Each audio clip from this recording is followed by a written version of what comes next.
আসসালামু আলাইকুম প্রিয় দর্শকবৃন্দ। আজ আমরা শুরু করছি এক মহানবীর জীবন কাহিনী, যিনি ছিলেন মুসা আলাইসাল্লামের ঘনিষ্ঠ সঙ্গী, তার উত্তরসূরি, যিনি আল্লাহর সাহায্যে সূর্যকে থামিয়ে দিয়েছিলেন। তিনি হলেন ইউশা ইবনে নুন। ইউশা ইবনে নুন আলাইসাল্লামের জন্ম হয়েছিল মিশরের বনি ইসরায়েলের পরিবারে। তার পিতা ছিলেন নুন, একজন ধার্মিক ও সৎ ব্যক্তি। যুগটি ছিল ফেরাউনের অন্ধকারাচ্ছন্ন সময়, যখন বনি ইসরায়েল ছিল দাসত্বে আবদ্ধ। ছোটবেলা থেকেই ইউশা ছিলেন সত্যবাদী, ন্যায়পরায়ণ ও সাহসী। বন্ধুরা যখন মিথ্যা বলতো, তিনি বলতেন, আল্লাহ সব জানেন, সত্যের পথেই চলতে হবে। যখন মুসা আলাইসাল্লাম আল্লাহর একাত্মবাদের দাওয়াত দিতে শুরু করলেন, তখন ইউশা ছিলেন এক কিশোর। তার অন্তরে আলো জ্বলে উঠল। তিনি মুসা আলাইসাল্লামকে গভীর ভালোবাসায় গ্রহণ করলেন এবং আজীবন তার সঙ্গ ছাড়লেন না। কিন্তু সেই সময় ছিল কঠিন। ফেরাউনের সৈন্যরা বনি ইসরায়েলকে দাস বানিয়েছিল। ইউসা আলাইসাল্লাম ছোটবেলা থেকেই দেখেছেন তার জাতির কান্না, কষ্ট আর দুঃখ। এটাই তার হৃদয়ে সাহস আর জিহাদের বীজ বপন করেছিল। এই ছোট্ট ছেলেটি একদিন পুরো জাতির নেতা হয়ে উঠলে। মুসা আলাইসাল্লামের মৃত্যুর পর যিনি বনি ইসরায়েলকে বাইতুল মোকাদ্দাসে প্রবেশ করাবেন, কিন্তু সেদিন এখনো অনেক দূরে। এভাবেই কাটছিল ইউসা আলাইসাল্লামের শৈশব। তার চোখে স্বপ্ন, একদিন আল্লাহর পথে বিজয় আসবে। শৈশব কেটে গেল। ইউসা আলাইসাল্লাম তরুণ হলে তার চোখে আগুন, আল্লাহর পথে চলার আগুন। তিনি ছিলেন মুসা আলাইসাল্লামের সবচেয়ে বিশ্বাস্ত শিষ্য। আজ আমরা শুনব কিভাবে ইউসা আলাইসাল্লাম এর জীবনে নতুন অধ্যায় শুরু হয়। তরুণ বয়সেই তিনি মুসা আলাইসাল্লামের কাছাকাছি চলে আসেন। তিনি শুধু ছাত্রই নন, বরং সঙ্গী, সহকারী ও উত্তরসূরি হয়ে উঠেছিলেন। কুরআনে পাকের সূরা কাফে যে মহান ঘটনা উল্লেখ আছে, মুসা আলাইসাল্লামের সাথে যে যুবক সফরে বের হয়েছিলেন, তিনি ছিলেন ইউশা আলাইসাল্লাম। তাদের যাত্রা ছিল এক রহস্যময় আলেমের খিজির আলাইসাল্লামের সন্ধানে। সূরা কাফের 61 নম্বর আয়াতে আল্লাহ বলেন, যখন তারা দুজন নদীর তীরে পৌঁছালো, তারা মাছের কথা ভুলে গেল। মাছটি অলৌকিকভাবে সমুদ্রে চলে গেল। অবশেষে তারা আল্লাহর বান্দা খিজির আলাইসাল্লামের সাক্ষাৎ পেলেন। ইউশা আলাইসাল্লাম ছিলেন নীরব দর্শক, শিষ্যর মতো দাঁড়িয়ে সব কিছু লক্ষ্য করলেন। এই সফরে তিনি ধৈর্য, আল্লাহর হিকমত ও গায়েবী বিষয়ে আস্থা রাখার শিক্ষা পেলেন। খিজির আলাইসাল্লামের সফরে তিনি শিখলেন, সব কিছু আমরা বুঝতে নাও পারি, কিন্তু আল্লাহর সিদ্ধান্ত সবসময় হিকমতপূর্ণ। ধৈর্য ছাড়া ইলম পাওয়া যায় না। ঈমান মানে হলো অদৃশ্যের উপর আস্থা রাখা। এই সফরই ছিল ইউশা আলাইসাল্লামের জীবনের টার্নিং পয়েন্ট। এভাবেই ইউশা ইবনে নুন আলাইসাল্লাম শৈশব থেকে ধীরে ধীরে গড়ে উঠলেন একজন জ্ঞানী, ধৈর্যশীল ও সাহসী যুবক হিসেবে। তিনি শুধু মুসা আলাইসাল্লামের ছাত্রই নন, বরং তার ছায়াসঙ্গী। মিশর থেকে হিজরত করে দীর্ঘ যাত্রা শেষ বনি ইসরায়েল পৌঁছালো কানআনের কাছাকাছি। এটাই ছিল প্রতিশ্রুতির ভূমি, যেখানে আল্লাহ তাআলা তাদের উত্তরাধিকার দান করতে চেয়েছিলেন। কিন্তু সেখানে বসবাস করত এক শক্তিশালী জাতি, দৈত্যাকার মানুষ, যাদের দেখে সবাই ভয় পেত। এই সময়ই সামনে এগিয়ে এলেন ইউশা ইবনে নুন আলাইসাল্লামের সাহস ও ঈমানের প্রতীক। বনি ইসরায়েলের লোকেরা একত্রিত হয়ে কানআনের মানুষদের কথা বলছে। তাদের লম্বা দেহ ও শক্তি নিয়ে আতঙ্কিত হচ্ছে।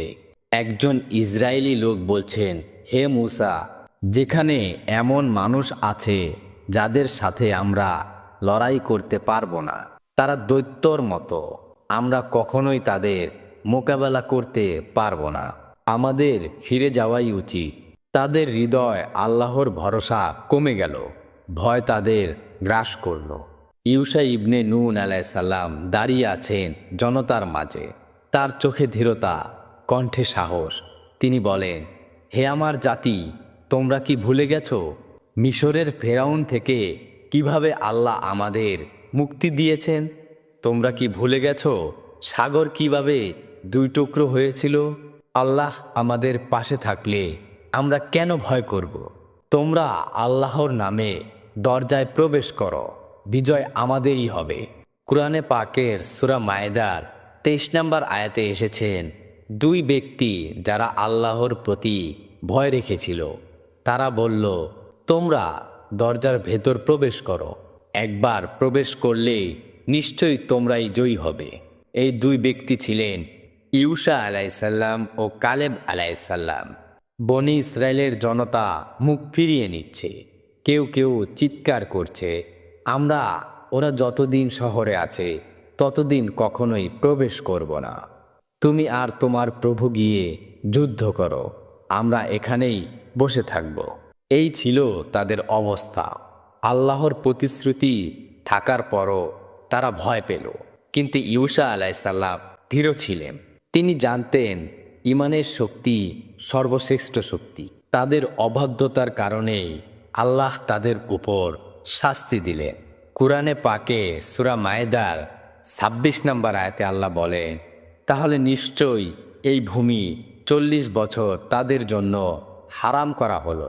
তারা পৃথিবীতে দিশেহারা হয়ে ঘুরে বেড়াবে। এই 40 বছর সময়কালকে বলা হয় তিহের যুগ।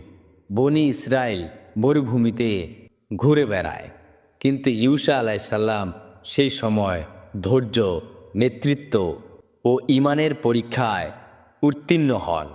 রাতে মরুভূমিতে ইউসা আলাইসাল্লাম মশাল জ্বালিয়ে কোরআনের আয়াত শিখছেন মুসা আলাইসাল্লামের কাছ থেকে।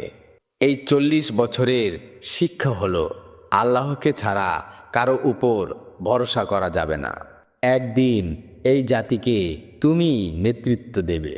এই দীর্ঘ সময় তিনি শুধু যুদ্ধ নন, বরং ইলেমের আলোয় আলোকিত হলে ধৈর্য, নেতৃত্ব, ঈমান সব কিছুই আল্লাহ তাকে শিখালে এই মরুভূমির পরীক্ষায়। যখন একটি জাতি ভয় ও দুর্বলতায় ভেঙে পড়েছিল, তখন একজন তরুণ সাহসী কণ্ঠে তাদের ঈমানের পথে ডাকছিলেন। এই তরুণ ছিলেন ইউসা ইবনে নুন আলাইসাল্লাম। মরুভূমির তপ্ত বালুতে 40 বছরের ঘোরাঘুরি শেষে বনি ইসরায়েল ক্লান্ত ও হতাশ হয়ে বসে আছে। বনি ইসরায়েলের দীর্ঘ 40 বছরের মরুভূমির পরীক্ষা শেষ হলো। তারা শিখল আল্লাহর আদেশ ছাড়া বিজয় নেই। এখন তারা প্রতিশ্রুতির ভূমির সামনে। কিন্তু ইতিহাসের এক গুরুত্বপূর্ণ মুহূর্ত এসে দাঁড়ালো, হযরত মূসা আলাইসাল্লামের বিদায়। মূসা আলাইসাল্লাম রাতে একা বসে দু চোখে অশ্রু নিয়ে আল্লাহর কাছে দোয়া করছে, হে আল্লাহ, আমার জাতি অবাধ্য হলো, তারা আমার আদেশ অমান্য করল।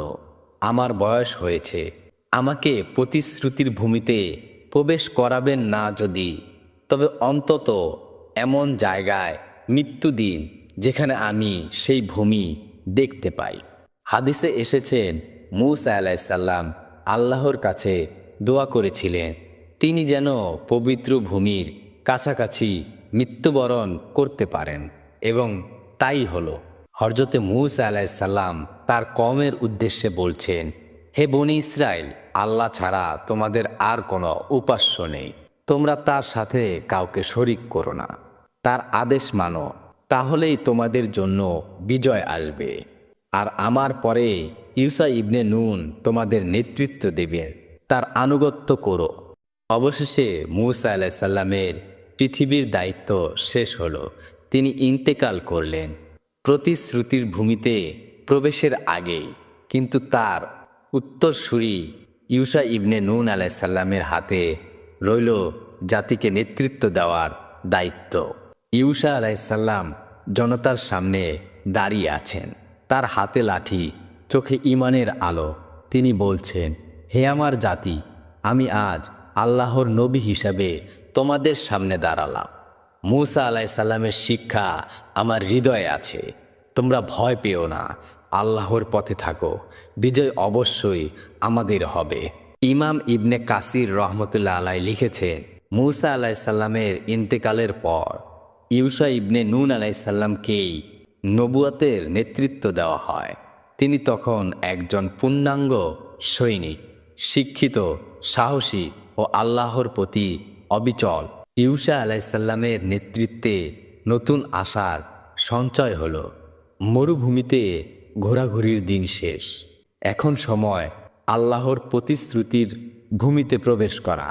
তার দায়িত্ব ছিল শুধু যুদ্ধ নয়, বরং জাতির ঈমানকে দৃঢ় করা। ইউশা ইবনে নুন আলাইসাল্লাম আল্লাহর কাছে দোয়া করছেন, হে আমার রব, মূসা আলাইসাল্লামের দাওয়াতকে পূর্ণতা দিন আমার হাতে। আমাদেরকে প্রতিশ্রুতির ভূমিতে বিজয়ী করুন, আমাদের ঈমান ধীর রাখুন। মূসা আলাইসাল্লামের ইন্তেকাল একটি যুগের সমাপ্তি, আর ইউসা আলাইসাল্লামের নবুয়াত একটি নতুন অধ্যায়ের সূচনা। মূসা আলাইসাল্লামের ইন্তেকালের পর আল্লাহ ইউশা ইবনে নুন আলাইসাল্লামকে নবুয়তের দায়িত্ব দিলেন। এখন তার হাতে ছিল প্রতিশ্রুতির ভূমি জয় করার দায়িত্ব। এবং সেই সময় ঘটল ইতিহাসের বিস্ময়কর ঘটনা। যখন সূর্য থেমে গিয়েছিল তার দোয়ার বরকতে, বনি ইসরায়েলের সেনারা ঢাল তলোয়ার হাতে দাঁড়িয়ে, তাদের মুখে দৃঢ় সংকট। ইউশা আলাইসাল্লাম তাদের সামনে দোয়া করছেন, হে আমার জাতি, আজ আল্লাহর নামে যুদ্ধ করব। স্মরণ রেখো, বিজয় অস্ত্রের নয়, আল্লাহর সাহায্যের। আল্লাহ সাথে থাকলে কোনো শক্তিই আমাদের হারাতে পারবে না। যুদ্ধ শুরু হলো। বনি ইসরাইল আল্লাহর সাহায্যে এগোতে লাগলো, কিন্তু সূর্য পশ্চিম দিকে হেলে পড়ছিল। যদি সূর্য অস্ত যায়, যুদ্ধ থেমে যাবে, অন্ধকারে শত্রু পালিয়ে যাবে। এমন মুহূর্তেই ইউসা আলাইসাল্লাম আকাশের দিকে তাকিয়ে দুটি হাত উঁচু করে বলছেন, হে আল্লাহ, সূর্যকে থামিয়ে দিন যতক্ষণ না আপনার প্রতিশ্রুতি পূর্ণ হয়। আল্লাহ তার দোয়া কবুল করলেন। সূর্য পশ্চিম দিকে থেমে গেল, অস্ত গেল না। দিন দীর্ঘ হলো, আলো বজায় রইল, আর বনি ইসরাইল পূর্ণ বিজয় অর্জন করল। সৈন্যরা অবাক হয়ে আকাশের দিকে তাকাচ্ছেন। সূর্য স্থির, তাদের মুখে বিস্ময়কর আনন্দ। একজন সৈন্য বলল, আল্লাহ মহান, সূর্য থেমে গেছে ইউশা ইবনে নুন আলাইসাল্লামের দোয়ার বরকতে। এটাই নবীদের মুজেজা। আমাদের সাথে আছেন আল্লাহর প্রেরিত রাসূল। শত্রুরা পরাজিত হলো। বনি ইসরাইল আনন্দে আল্লাহর শুকরিয়া আদায় করছে। ইউসা ইবনে নুন আলাইসাল্লাম সেজদায় পড়ে গেছেন, বলছেন, আলহামদুলিল্লাহ, বিজয় শুধু আল্লাহর। আজ তোমরা দেখলে আল্লাহর শক্তি ছাড়া কোনো শক্তি নেই। ইমাম বুখারী ও মুসলিমে এসেছেন, রসুলুল্লাহ সাল্লাল্লাহু আলাইহি সাল্লাম বলেছেন, সূর্য কারো জন্যই থামেননি, শুধু ইউশা ইবনে নুন আলাইসাল্লামের জন্য থেমেছিলেন। এই বিজয়ের মাধ্যমে প্রতিশ্রুতির ভূমি তাদের জন্য উন্মুক্ত হলো। ইউশা ইবনে নুন আলাইসাল্লামের নেতৃত্বে আল্লাহর প্রতিশ্রুতি পূর্ণ হলো। এ ছিল এক নতুন যুগের সূচনা। সূর্য আবার স্বাভাবিকভাবে অস্ত যাচ্ছে। ইউশা আলাইসাল্লাম আকাশের দিকে তাকিয়ে দোয়া করছেন, হে রব, আপনি আমাদের বিজয় দিলেন, আমাদের ঈমানকে দৃঢ় রাখুন, আমাদেরকে সর্বদা আপনার আনুগত্য রাখুন। ইউশা ইবনে নুন আলাইসাল্লাম ইতিহাসে ওমর হয়ে গেলেন, সেই নবী যিনি আল্লাহর দোয়ার বরকতে সূর্যকে থামিয়ে দিয়েছিলেন। বিজয়ের পর ইউশা ইবনে নুন আলাইসাল্লামের নেতৃত্বে বনি ইসরাইল নতুন জীবন শুরু করল। এখন তার হাতে ছিল শাসন, ন্যায় বিচার এবং জাতিকে আল্লাহর পথে পরিচালনার দায়িত্ব। তিনি শুধুমাত্র যুদ্ধের নেতা নন, বরং ন্যায় বিচারের এক আদর্শ। কোনো ব্যক্তি শোষিত হলে ইউশা আলাইসাল্লাম নিজে শুনতেন, সবাইকে সমান বিচার করতেন। শিশুরা, যুবকেরা ইউসা আলাইসাল্লামের আশেপাশে বসে কোরআনের আয়াত শুনছে। তিনি বলছেন, হে বনি ইসরায়েল, আল্লাহর পথে চলো। সত্যতা, ধৈর্য ও বিশ্বাস হলো সবচেয়ে বড় শক্তি।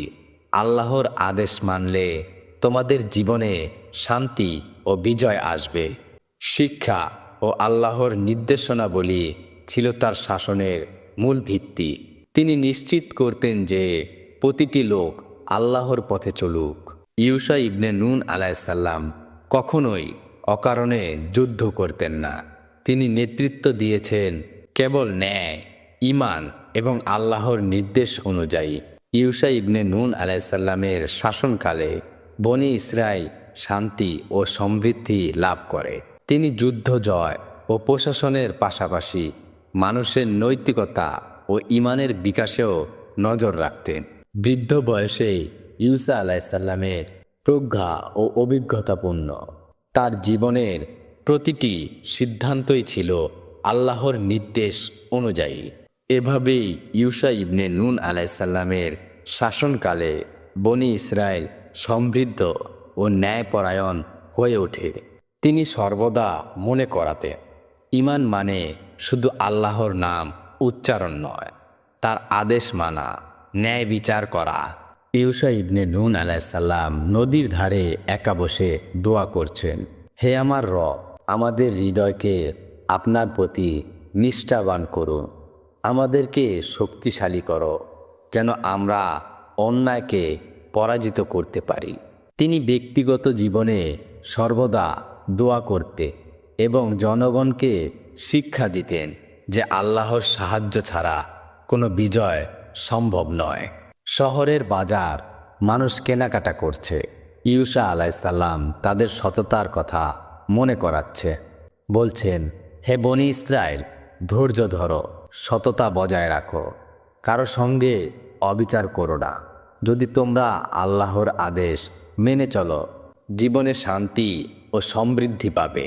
নিষ্ঠা, সততা ও ন্যায় বিচার, এই ছিল তার শিক্ষার মূল ভিত্তি। সাধারণ জনগণ তাকে শুধু নেতা নন, বরং পথ প্রদর্শকও মনে করত। ইউসা আলাইসাল্লাম যুবক ও বৃদ্ধদের আশেপাশে বসিয়ে বক্তব্য দিচ্ছেন। বলছেন, যুবকরা হোক সাহসী, বৃদ্ধরা হোক জ্ঞানী, সবাইকে আল্লাহর পথে পরিচালনা করতে হবে। প্রত্যেক যুগে আল্লাহর রাসূলরা মানুষের জন্য আলো।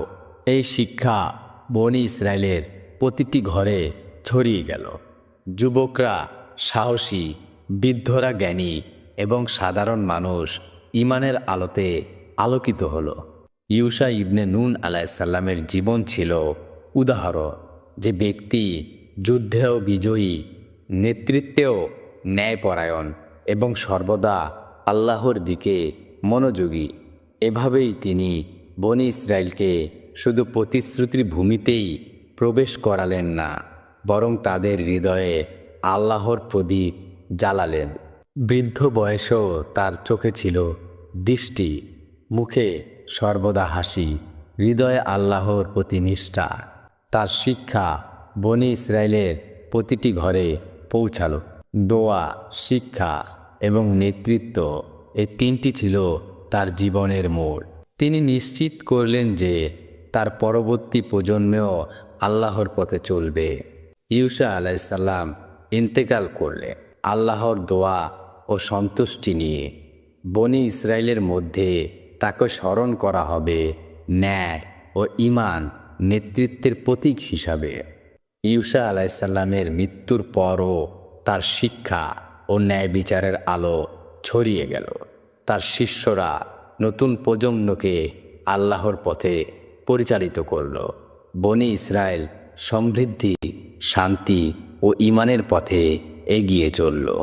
ইউসা ইবনে নুন আলাইসাল্লামের জীবন আমাদের শেখায় সাহস, ধৈর্য, ঈমান, ন্যায় বিচার ও নেতৃত্বে সবসময় আল্লাহর নির্দেশ অনুযায়ী হওয়াই উচিত।